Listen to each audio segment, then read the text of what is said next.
Depuis ce matin, les smartphones des voyageurs pour les États-Unis sont donc sous haute surveillance. Les smartphones, mais aussi tous les appareils électroniques. Votre laptop, par exemple, mieux vaut vérifier avant l'embarquement l'état de ses batteries. C'est vrai qu'avant de partir, c'est important de se munir de son chargeur. Si jamais on est à court de batterie, de vérifier que les appareils soient bien chargés.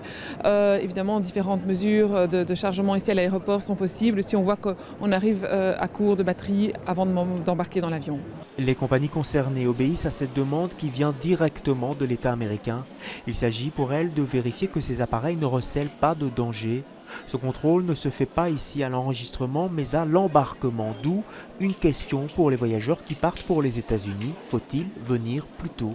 Il est toujours recommandé de partir bien à l'avance pour anticiper sur les problèmes au niveau de la route et des contrôles ici, mais cette mesure-ci n'affecte pas du tout le trajet normal vers la porte d'embarquement et nous n'avons observé aucun retard depuis aujourd'hui. Aucun retard signalé pour l'instant, mais nous ne sommes qu'au premier jour et rien ne filtre du côté des compagnies qui ont préféré que nous ne filmions pas ces contrôles. Aucune info non plus sur la fin de cette période de surveillance accrue. La décision de toute façon sera prise par l'État américain. Chaque jour, c'est une dizaine d'avions qui décollent de Bruxelles pour les États-Unis.